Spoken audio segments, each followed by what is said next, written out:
Hello friends, today we are going to study about the neurotransmitters. जब भी nerve impulse एक neuron से दूसरे न्यूरॉन में ट्रांसमिट होता है थ्रू अ साइनेप्स, तो उस समय नर्व इम्पल्स को एक मीडिएटर की ज़रूरत होती है जो इम्पल्स को प्री साइनेप्टिक मेम्ब्रेन से पोस्ट साइनेप्टिक मेम्ब्रेन तक लेकर जाए। ये जो केमिकल सब्सटेंस होता है जो मीडिएटर की तरह काम करता है, इसे ही हम न्यूरोट्रांसमीटर कहते हैं। तो डेफिनेशन देख लेते हैं। Chemical substance that act as a mediator for the transmission of nerve impulse from one neuron to another neuron through a synapse. Neurotransmitter को ऑस्ट्रेलियन साइंटिस्ट ओटो लोइवी ने डिस्कवर किया था 1921 में। जब भी हम न्यूरोट्रांसमीटर को क्लासिफाई करते हैं तो इसे दो तरह से क्लासिफाई किया जाता है। First, depending upon its chemical nature, and second, depending upon its function. जब whenever we classify neurotransmitter depending upon the chemical nature, तो ये 3 टाइप्स के होते हैं: amino acid, amines and others. तो let's see about the amino acid. ऐसे neurotransmitter जिनका chemical nature amino acid का होता है, इसे हम न्यूरोट्रांसमीटर्स होते हैं।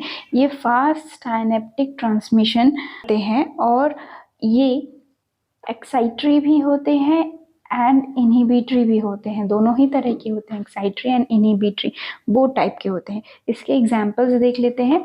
जो अमीनो एसिड टाइप के होते हैं उनके एग्जाम्पल हैं गाबा, ग्लाइसिन। ये जो दो हैं वो इनहिबिटरी टाइप के हैं, और ग्लूटामेट एंड एस्पिरेट, ये दो हैं वो एक्साइटेटरी टाइप के हैं। ये तो हमने बता दिया अमीनो एसिड टाइप के न्यूरोट्रांसमीटर्स होते हैं उनके बारे में। नेक्स्ट, अमीन्स के बारे में होते हैं। ऐसे न्यूरोट्रांसमीटर्स जो मॉडिफाइड अमीनो एसिड नेचर के होते हैं उन्हें हम अमीन्स वाली कैटेगरी में रखते हैं। It involves the slow synaptic transmission, तो साइनेप्टिक ट्रांसमिशन में इन्वॉल्व होते हैं, और ये भी एक्साइटरी भी होते हैं और इनहिबिटरी होते हैं। दो के एग्जाम्पल देख लेते हैं। नॉर एड्रेनालिन, एड्रेनालिन, ये एक्साइटरी और इनहिबिटरी दोनों तरह के होते हैं। डोपामीन, सेरोटोनिन, ये जो दो होते हैं वो इनहिबिटरी होते हैं। और हिस्टामिन, जो हिस्टामिन होते हैं वो एक्साइटरी टाइप के होते हैं। तो ये इसके कुछ एग्जाम्पल्स हैं। अब नेक्स्ट कैटेगरी पे आते हैं, अदर्स। कुछ न्यूरोट्रांसमीटर ऐसे होते हैं जो कि ना तो एमिनो एसिड टाइप के होते हैं ना अमीन्स टाइप के होते हैं, हम अदर्स की कैटेगरी में रखते हैं। ऐसा ही एक मोस्ट कॉमन न्यूरोट्रांसमीटर है acetyl choline. Acetyl choline is formed by choline plus acetyl coenzyme A in presence of choline acetyl transferase। Acetyl choline जो होता है it is an excitatory type of neurotransmitter. इसका और एक एग्जाम्पल अगर हम ले अदर्स में तो वो होता है nitric oxide. And second classification था depending upon the function. Depending upon the function हम न्यूरोट्रांसमीटर को दो में डिवाइड करते हैं। इधर it may be an excitatory neurotransmitter या तो फिर होगा इनहिबिटरी न्यूरोट्रांसमीटर। एक्साइटेटरी न्यूरोट्रांसमीटर ऐसे केमिकल सब्सटेंस होते हैं which are responsible for conduction of nerve impulse from presynaptic neuron to post synaptic neuron. तो ये जो एक्साइटेटरी न्यूरोट्रांसमीटर्स होते हैं they are released from presynaptic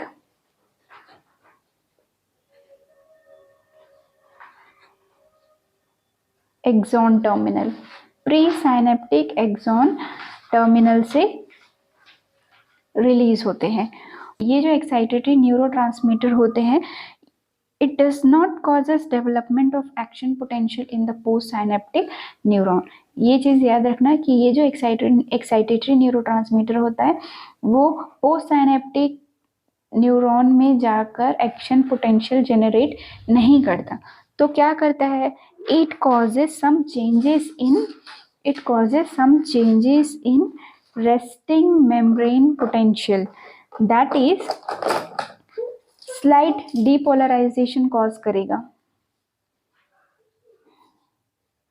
कैसे करेगा, by opening of sodium channel, sodium channel को ओपन कर देगा in the post synaptic membrane, post synaptic membrane के सोडियम चैनल्स को ओपन कर देगा। अब सोडियम चैनल्स ओपन होंगे तो क्या होगा, there will be increase in influx of sodium ion, increase in influx of sodium ion. कहाँ से सोडियम आयन का इनफ्लक्स में इंक्रीज होगा, from ECF।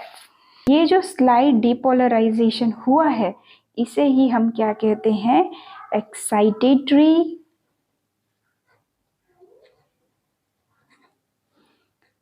Post synaptic potential, या शॉर्ट में EPSP। ये जो EPSP है ये क्या करेगा, ये EPSP in turn causes development of action potential in the initial segment of axon of post synaptic membrane. Excitatory neurotransmitter के एग्जांपल्स देख लें तो the most common neurotransmitter acetylcholine is the example of excitatory neurotransmitter.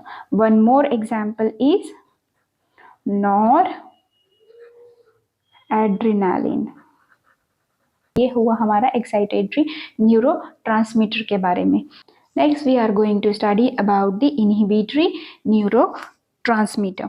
Inhibitory neurotransmitters क्या हैं, inhibitory neurotransmitter ऐसे chemical substance है जो conduction of impulse को प्री साइनेप्टिक न्यूरॉन से पोस्ट साइनेप्टिक न्यूरॉन में जाने से रोक देता है, मतलब इनहिबिट कर देता है।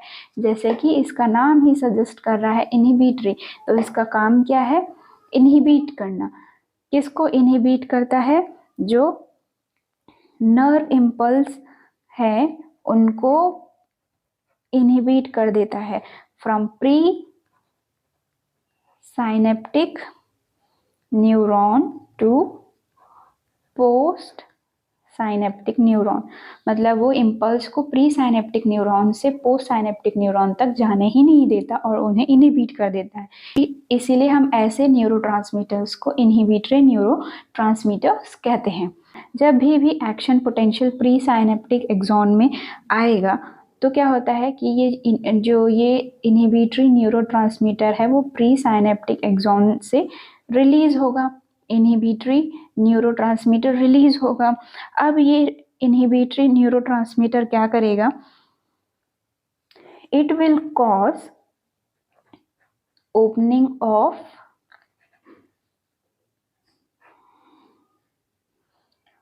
पोटेशियम चैनल, पोटेशियम चैनल्स की ओपनिंग करेगा।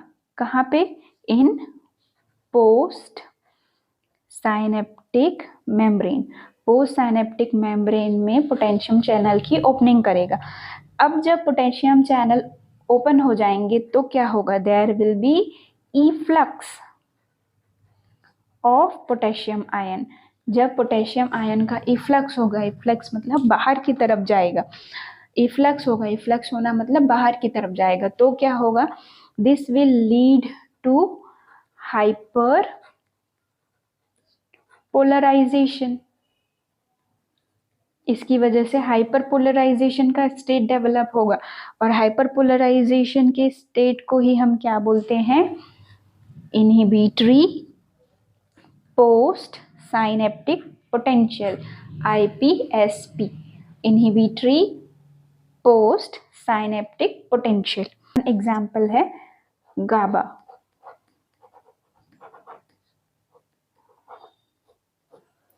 गाबा का फुल फॉर्म होता है gamma amino butyric acid and second example is dopamine. So this completes the brief description of neurotransmitter. If you like this video and find it beneficial, please do like my video and share it with your friends, and don't forget to subscribe my channel and press the bell icon so that you can get the notification for the new upcoming videos. Thank you so much for watching.